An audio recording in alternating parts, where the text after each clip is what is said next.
माशाल्लाह 13,000 से ज़्यादा हम रिश्ते करवा चुके हैं और अभी हमारे पास 6,000 से ज़्यादा रिश्ते हर वक्त हमारे पास मौजूद होते हैं। बच्चियों के रिश्तों का मैच मेकिंग का फ्री ऑफ कॉस्ट काम किया जाता है। इनकी ऐसी सस्ती दुकानें हैं, इस तरह के प्रोजेक्ट्स हैं जिसमें लोग आके चीज़ें डोनेट भी कर देते हैं और यहाँ से ख़रीद भी सकते हैं और वो पैसा जो है वो चैरिटी के पर्पज़ के लिए यूज़ होता है। और क्या-क्या प्रोजेक्ट्स हैं और इन्होंने 17 साल पहले जो है ये इस काविश का आगाज़ किया था। इनसे बात करते हैं और जानते हैं कि ये इतनी कामयाब कैसे हुई। होंगी और पढ़ाऊँगी तो पढ़ोगे। तो वो कहते हैं अगर आप पढ़ाएँगी तो हम पढ़ेंगे। तो बस वहाँ से फिर आगाज़ हुआ, मैं उनका रिज़ल्ट अनाउंस किया तो मुझे बहुत से लोगों ने कहा कि ये तो बड़ा अच्छा काम है, आप हमें भी मौका दें। 2240 के करीब बच्चे हैं, टोटल हमारे 4000 के करीब बच्चे पढ़ रहे हैं। तालीम याफ़्ता लोग हों, कम से कम बाशऊर हों। अगर कोई डिग्री नहीं भी है उनके पास तो शऊर ज़रूर होना चाहिए। और लोगों ने इसको कारोबार बना के लोगों के रिश्तों को बहुत सा आमदनी का ज़रिया बनाया। आखिरत भूली हुई कि हमने अल्लाह के आगे जवाब देना है, तो कुछ तो अल्लाह के लिए भी कर लें। अस्सलाम वालेकुम नाज़रीन, आप देख रहे हैं सोशल क्लिक और आज की वीडियो बहुत अहम है क्योंकि आज जिस शख्सियत से मैं आपको मिलवाने वाली हूँ ये एक नहीं दो नहीं बल्कि बहुत सारे ऐसे प्रोजेक्ट्स पे काम करी हैं जो सिर्फ़ और सिर्फ इंसानियत की खिदमत के लिए चल रहे हैं और फ्री ऑफ कॉस्ट फ़ी सबीलिल्लाह बगैर किसी लालच और मुआवजे के ये सारे काम करी हैं। मिस रूबा हमायूं हमारे साथ मौजूद हैं जो डोर ऑफ अवेयरनेस की सीईओ हैं और एक छोटे से प्रोजेक्ट से इन्होंने काम स्टार्ट किया। झुग्गियों के बच्चों को तालीम देने से इन्होंने प्रोजेक्ट अपना स्टार्ट किया और थोड़े से बच्चों को तालीम देते-देते इन्होंने आज तकरीबन 20-25 से ज़ायद इनके स्कूल हैं और इसके अलावा ये बच्चियों को सिलाई कढ़ाई का काम सिखाती हैं। बच्चियों के रिश्तों का मैच मेकिंग का फ्री ऑफ कॉस्ट काम किया जाता है। इनकी ऐसी सस्ती दुकानें हैं, इस तरह के प्रोजेक्ट्स हैं जिसमें लोग आके चीज़ें डोनेट भी कर देते हैं और यहाँ से ख़रीद भी सकते हैं और वो पैसा जो है वो चैरिटी के पर्पज़ के लिए यूज़ होता है। और क्या-क्या प्रोजेक्ट्स हैं और इन्होंने 17 साल पहले जो है ये इस काविश का आगाज़ किया था। इनसे बात करते हैं और जानते हैं कि ये इतनी कामयाब कैसे हुई। अस्सलाम वालेकुम। जी, वालेकुम अस्सलाम। मिस कैसी हैं आप? अल्हम्दुलिल्लाह। माशाल्लाह आपके जो प्रोजेक्ट्स हैं वो अभी मैं एक देख रही थी कि एक लंबी लिस्ट है उनकी और मैं चाहूँगी कि अपनी ऑडियंस को भी बताऊँ कि किस तरह आपने स्टार्ट किया। सबसे पहला स्टेप झुग्गी के बच्चों को तालीम देने से था, तो ये कहाँ से कहाँ तक आई आप? ये तो हमारे घर का एक छोटा-सा प्रोजेक्ट था, हम खाना 100 लोगों का जुमेरात को बाँटते थे। तो मैंने अपने हस्बैंड से कहा कि हम दादा साहब देने की बजाय झुग्गियों में बाँटते हैं, तो वो कहते हैं ठीक है लेकिन अपने हाथ से बाँटो। ये ना हो कि ड्राइवर दे आए जाके और हमें घरवालों को पता ही ना हो। तो मैंने कहा चलें ठीक है मैं अपने हाथ से बाँटूँगी। जब वो मैं बाँटती थी तो वो बच्चों से जिस तरह से वो छीनते थे और लड़ते थे, मैं कहती थी तुम लोग तमीज़ से ले लो लाइन बना के, तो खाना तो मैंने सबको देना है। तो 100 लोगों का खाना है और तुम लोग तो सिर्फ 75 लोग हो टोटल, वहाँ झुग्गियाँ थी। तो उन्होंने कहा कि हमें इस तरह कभी किसी ने समझाया नहीं है। तो मैंने कहा अच्छा अगर मैं समझाऊँगी और पढ़ाऊँगी तो पढ़ोगे। तो वो कहते हैं अगर आप पढ़ाएँगी तो हम पढ़ेंगे। तो बस वहाँ से फिर आगाज़ हुआ, मैंने उनको 45 बच्चे थे उस वक़्त, जिनको मैंने पढ़ाना शुरू किया, पोएम सिखाई, उनको छोटे-छोटे स्लेट्स के ऊपर लिखना सिखाया। तो इस तरह से वो 45 बच्चों का 1 साल मेरा बड़ा एक्सपीरियंस हुआ कि उनको मैंने कभी स्कूल दाखिल कराया, कभी मैंने उनको किसी तरह से मैं चाहती थी ये सिस्टम बन जाए। वो सिस्टम नहीं बन पा रहा था। फिर मैंने वहाँ पे 2 टीचर्स रखी और एक जगह रेंट पे ली और उनको मैंने वहाँ पे बिठाया और उनको फिर मैंने लुक आफ्टर करना शुरू किया। इस तरह हमारा पहला स्कूल जो था उसे 1 साल लग गया और वो जब एस्टेब्लिश हो गया फिर तो मैंने ठक-ठक 5 स्कूल खोले और अपने घर की चैरिटी से ही चलाना शुरू किया।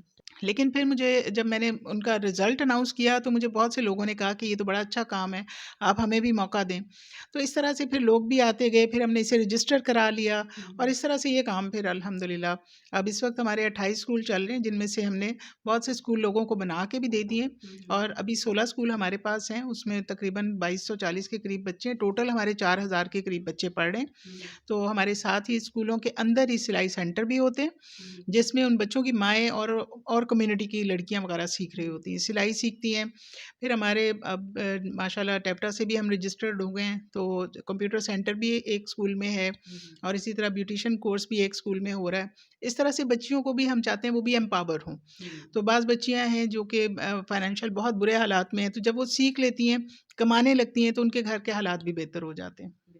और इसके साथ-साथ जब उनको फ़नी तालीम दी जाती है, उनको स्किलफुल बना दिया जाता है, तो फिर जॉब्स का भी एक सिलसिला स्टार्ट होता है क्योंकि हमारे कंट्री में, हमारे मुल्क पाकिस्तान में अनफॉर्चुनेटली नौकरियों का जो एक मसला है, वो शुरू से चलता आ रहा है और अब जो हालात है इसमें जैसे मिस रूबा हुमायूं काम करी हैं, यहाँ पर नौकरियों का भी मसला हल किया जाता है, तो ये कैसे करती हैं?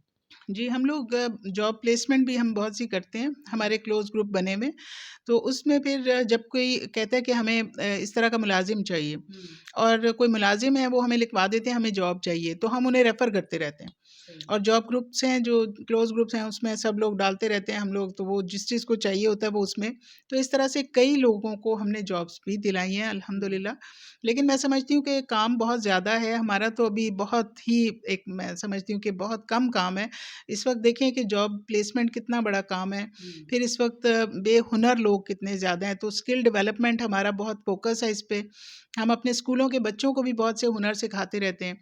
तो इस तरह से हम लोग चाहते हैं कि माशरे में बहुत से हुनरमंद और हुँ, तालीम याफ़्ता लोग हों, कम से कम बाशऊर हों। हुँ, अगर कोई डिग्री नहीं भी है उनके पास तो बिल्कुल। शऊर ज़रूर होना चाहिए। बिल्कुल। अब बच्चों को स्कूलिंग से इन्होंने स्टार्ट किए प्रोजेक्ट्स और उनको तालीम देने के बाद, उनको फ़नी तालीम देने के बाद फिर जब बात आती है शादियों की, तो उनकी मैच मेकिंग का काम जो है वो भी यहाँ पर 100% फ्री किया जाता है। डिफरेंट कंट्रीज़ के मेंबर हैं, डिफरेंट सिटीज़ के लोग हैं जो इनके साथ अटैच्ड हैं।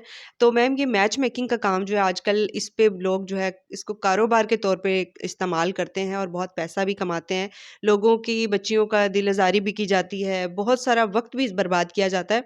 तो ये आपका कैसा एक्सपीरियंस है? ये हमारे इस वक़्त सोसाइटी का बहुत बड़ा मसला भी है बिल्कुल। और लोगों ने इसको कारोबार बना के लोगों के रिश्तों को बहुत सा आमदनी का ज़रिया बनाया हुआ है। हुँ, तो उन्हें एक तो खुदा भूला हुआ है, हुँ, आखिरत भूली हुई कि हमने अल्लाह के आगे जवाब देना है, तो कुछ तो अल्लाह के लिए भी कर लें और हुँ, अपनी आखिरत के लिए कर लें। तो इस तरह कर रहे हैं कि वो डमी रिश्ते बना के लोगों के बिल्कुल। घरों में भेजते हैं। तो ऐसे लोगों को तो मैं बहुत ज़्यादा उनके लिए मैं चाहती हूँ कि अल्लाह ताला उन्हें हिदायत दे, दुआ ही कर सकते हैं, जिन्होंने पैसे को ही सब कुछ समझा हुआ है।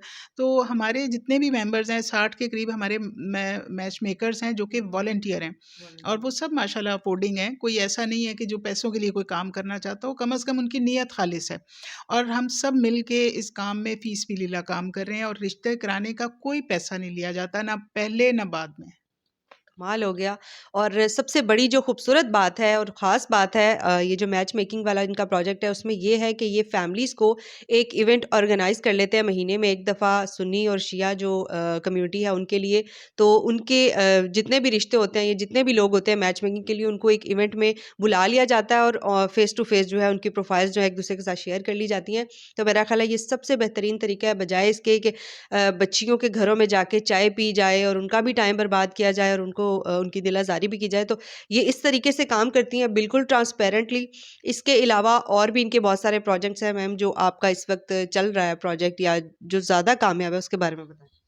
जी, मैं समझती हूँ कि ये सबसे ज़्यादा जो हमारा वेलफेयर के कामों में है वो हमारे स्कूल्स हैं हुँ, और वोकेशनल सेंटर्स हैं और उसके बाद ये मैट्रिमोनियल ये 3 तो हमारे मेन प्रोजेक्ट्स हैं। हुँ, बाकी जो प्रोजेक्ट्स हैं वो इनसे रिलेटेड हैं। हुँ, जैसे इस कॉलेज यूनिवर्सिटीज़ के स्टूडेंट्स आते हैं, हुँ, उनके पास बहुत सा टाइम होता है लेकिन वो चाहते हैं कि हम कोई वेलफेयर का कुछ काम करें। तो जब वो हमारे साथ आके काम करते हैं, तो वो इतने पैशनेट और इतने इम्प्रेस हो जाते हैं, वो कहते हैं हम भी सोसाइटी में कोई अच्छे काम करेंगे। तो ये हुँ, बच्चों के लिए बहुत मैं समझती हूँ कि इस वक़्त ज़रूरत है कि उन्हें पॉज़िटिव डायरेक्शन में रखा जाए और उन्हें कोई अच्छी एक्टिविटीज़ दी जाएँ। हुँ, तो जब वो आके डोर ऑफ़ अवेयरनेस मेरे इदारे में काम करते हैं, तो वो उन्हें ऐसा लगता है कि जैसे कोई किसी जन्नत में आ गए हैं हुँ। और इतने लो प्रोफ़ाइल लोगों के साथ बैठना, उन बच्चों के साथ बैठना, एक्टिविटी करना, तो ये चीज़ें उनके लिए भी बहुत अच्छी हैं और बहुत उनका एक माइंड की हेल्दी एक्टिविटी है ये। और एक और चीज़ मैंने यहाँ पे ऑब्ज़र्व की जो इनकी एक सस्ती दुकान है जहाँ पर आइटम्स पड़े हुए हैं जिन पे बहुत ज़्यादा डिस्काउंट है उस पे लोग डोनेट भी करते हैं और आके ख़रीद भी सकते हैं। ये इसके बारे में भी बताएँ? जी, ये प्रोजेक्ट हमने इसलिए शुरू किया था कि हम अपने जो बहुत गरीब ख़ानदान हमारे साथ जुड़े हुए हैं, जिनके हुँ, बच्चे हमारे पास तालीम हासिल कर रहे हैं, उन बच्चों को हम कुछ फ़ैसिलिटेट करें। हुँ, तो बहुत से वेल ऑफ लोगों के घरों में अलमारियाँ भरी हुई होती हैं और हुँ, कपड़े जो हैं वो पहनने के लिए उनको चॉइस करना मुश्किल होता है, तो वो अपनी ज़रूरत से ज़्यादा सामान हमें डोनेट कर देते हैं। तो कपड़े हों या घर की कोई मशीनरी, फर्नीचर, कुछ भी चीज़ हो, तो वो जब वहाँ डोनेट कर देते हैं, तो जो गरीब फैमिलीज़ या फिर कोई भी आके वहाँ से खरीद सकता है। तो इससे जो पैसे आते हैं, वो फिर हम अपने फ्री स्कूलों पे लगाते हैं। क्योंकि हमारा ये बिज़नेस नहीं है कि हम डोर ऑफ अवेयरनेस को कोई बिज़नेस मॉडल नहीं बनाया हुआ। हम इसको वेलफेयर के तौर पे कर रहे हैं और अल्लाह की रज़ा के लिए कर रहे हैं। अभी ये अगला सवाल मेरा यही होने वाला था कि जो आपकी जितने भी अखराजात हैं इदारे के या जितने भी प्रोजेक्ट्स हैं, उनकी जो फंडिंग सोर्स है वो क्या है मेन? बेसिकली मैं खुद भी डोनर हूँ और मेरे एग्ज़ेक्टिव मेंबर्स भी डोनर हैं, और हम लोग आपस में जब बैठते हैं, हम मुख्तलिफ़ तरीक़ों से सोचते हैं कि हम किस तरह से कोई प्रोजेक्ट शुरू करें और उसको एम्पावर करें। तो हम आपस में ही फंडिंग कर रहे होते हैं, बाय वर्ड ऑफ माउथ हमारी फंडिंग हो रही होती है। हम कहीं से बाहर से हमें कोई डॉलर्स नहीं आ रहे। चलें, क्योंकि ये एक बहुत अहम सवाल है, लोगों के ज़हन में पहला सवाल यही आता है कि शायद ये इनको कोई लालच है या कोई ओवरसीज़ पाकिस्तानी है जो इनके साथ जुड़े हुए हैं, तो ऐसी कोई बात नहीं है, ये मैम ने क्लियर कर दिया है। मुझे ये बताएँ कि ये थ्रू आउट जितना भी आपका जर्नी है, इसमें जितना भी आपने अब तक काम किया है, इसमें आपको सबसे ज़्यादा मुश्किल कहाँ पर पेश आई? मुश्किल ज़्यादा ये होती है कि हमारे जो इदारे हैं ना, उसमें कोई भी छोटा-सा भी कोई काम, हम रजिस्ट्रेशन का ही ले लें, रिन्यूअल का ले लें, टैक्स का ले लें। अब हम लोग देखें फ़ीस-बिलिल्लाह इतने सारे प्रोजेक्ट चला रहे हैं, लेकिन जहाँ पे गवर्नमेंट की कोई इदारों की बात आती है, तो हमें इतने चक्कर लगवाए जाते हैं। टैक्स एग्ज़म्पशन हमारे पास है, फिर उसको रिन्यू करवाना हो तो वो मसाइल का सामना करना पड़ता है। ऑडिट हम करवाते हैं, ऑडिट हमारा हुआ होता है, उसमें हमें फिर टैक्स की प्रॉब्लम्स आ रही होती हैं। देखिए, जब हम इतना अल्लाह के लिए काम कर रहे हैं, तो हमारे साथ इदारों को चाहिए कि ताउन करें, ताकि हम आसानी से अपने कामों पे फ़ोकस करें। बिल्कुल।